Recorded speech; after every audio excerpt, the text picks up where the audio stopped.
Hey, this is Daniel Bach from JumpScience.com. This is the third video in the series on muscle tension. Right now we're going to cover muscle contraction velocity. Alright, so what we're going to be looking at is the force velocity curve of muscles. But before we do that, in order to understand this curve well, we have to have the right frame of reference. So first of all, most people, when they think contraction, they think shortening. But when we talk about muscle contraction, all we really mean is that the muscle is generating tension. So a muscle can be generating tension, but still lengthening. That's called an eccentric contraction. Could be generating tension, but staying the same length. That's called an isometric contraction. Could be generating tension and shortening. That's called a concentric contraction. Okay, now, muscle contraction velocity refers to the rate of change in length of the muscle. During a concentric contraction, the muscle is shortening, that's considered positive velocity. Isometric is zero velocity, and lengthening, eccentric contraction is considered to have negative velocity. Now, the general relationship between contraction velocity and force is the greater the contraction velocity, the lower the force. Okay, so here's the curve. This curve represents maximum possible tension at varying contraction velocities. Looking at the right side, the concentric side of the curve, you can see that at lower velocity, the muscles are capable of generating more tension. On the left side of the curve, it's important to understand that lower velocity means more negative velocity. So we're getting further away from zero. This is faster movement. This is a faster change in length of the muscle. But because the muscle is lengthening, it's eccentric, we consider it negative, so that is still lower velocity. So the force continues to rise as velocity gets lower. So you can see that the highest tension occurs during high-speed eccentric contractions, when the muscle is lengthening quickly. Now, this curve can be a little tough to wrap your head around. I think a lot of people never really grasp it very well. You might ask yourself, so if I think about my shoulder muscle and I'm raising my arm, I'm going to get more tension if I raise it slowly than if I raise it quickly? That doesn't make sense. Or if I'm sitting down, I'm letting gravity overcome the tension in my quads and my glutes. That's eccentric, so that's going to be more force than when I'm standing up and I'm overcoming gravity. That doesn't make sense either. The key thing to remember is that this curve represents maximum possible tension at a given contraction velocity. It does not represent all contractions at that velocity. So not all eccentric contractions are higher force than concentric contractions. And not all slow concentric contractions are higher force than faster ones. It is only in the context of maximum effort that this curve applies. So when I raise my arm slowly, I do not get more muscle tension in my deltoids. That's ridiculous. You don't get more force when you intentionally move slow. You get more force when there is an opposing force or opposing momentum that forces you to move more slowly. So, no weight, I raise my arm as fast as I can, I get a certain amount of tension. I put a weight in my hand, I raise it as fast as I can again, it's going to be a little bit slower, and at that slower speed, my muscles are going to generate more tension. But still, the force velocity curve is a little tough to understand. You know, why is it that at lower contraction velocities our muscles produce more force? I'm going to try to explain this. I'm going to have to use some physics.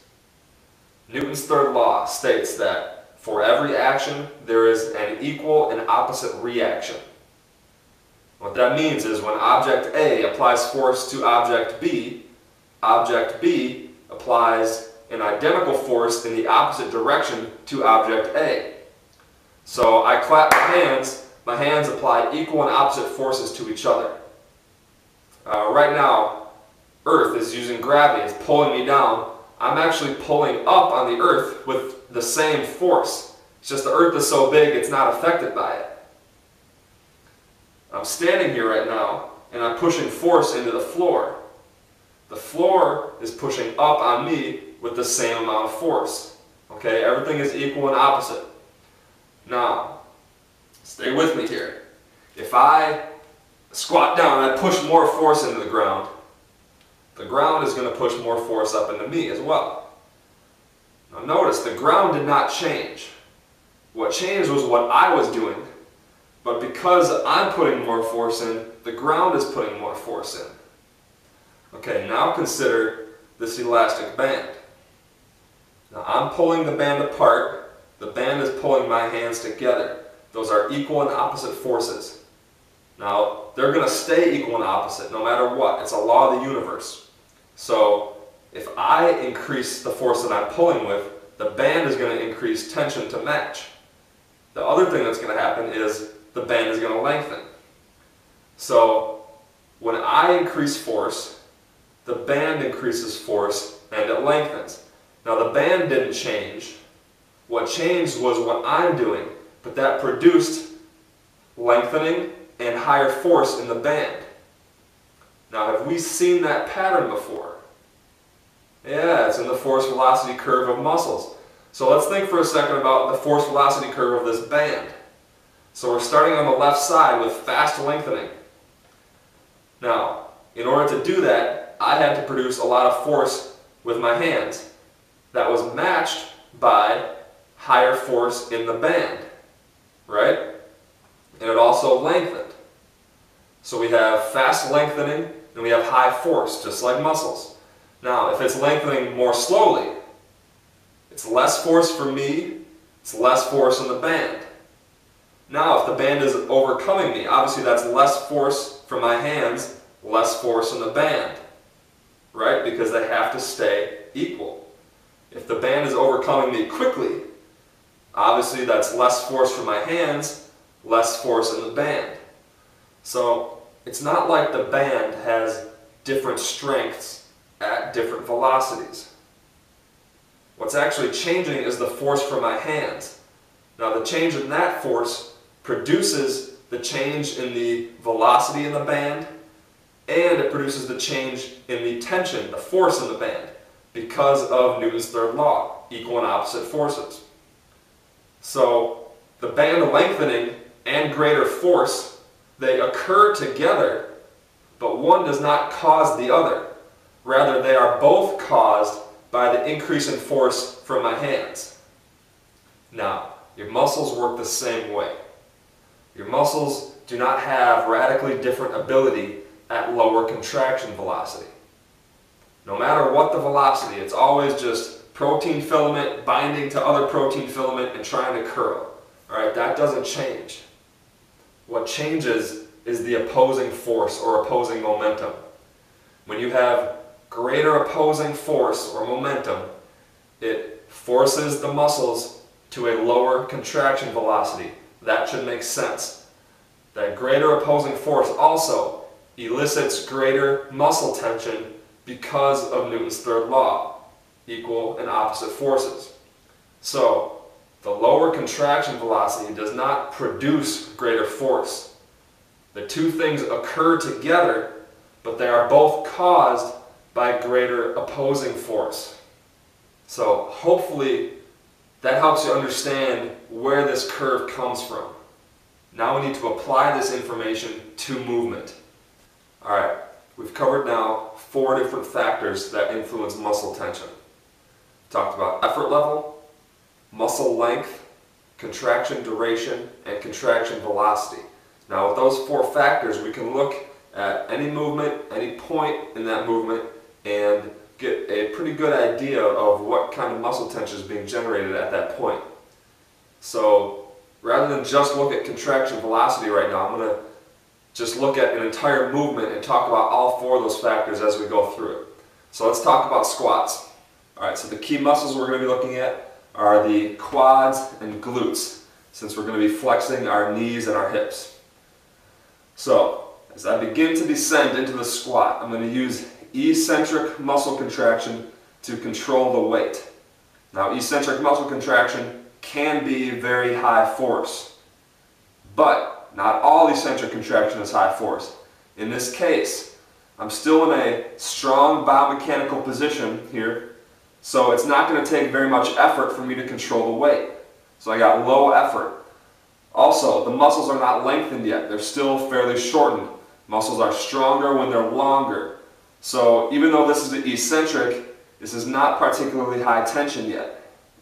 As I go down, I'm moving into a weaker position, so the effort level is going to go up. I'm also lengthening the muscles more, so that's going to cause the tension to go up. So as we go down, tension is going to be building. But it's not until I get somewhere near the bottom, I'm going to snap on that maximum effort. And that's when I get the perfect storm of these muscular factors. I have eccentric contraction, I have high effort, and I have the muscles lengthened. So what we get down at the bottom of a squat is this muscle tension peak. And that's common among a lot of eccentric, concentric strength training exercises. Bench press, pull-ups, stiff leg deadlift, things like that. You get a tension peak at the bottom as you stop the weight. Then, on the way up, I still have maximum effort, I still have the muscles lengthened, but I'm switching over to concentric, so we know that it's going to be less muscle tension. As I continue to come up, the muscles are shortening, so they're getting weaker. Also, my concentric velocity is increasing, so the tension is going to decrease and continue to decrease as I stand up.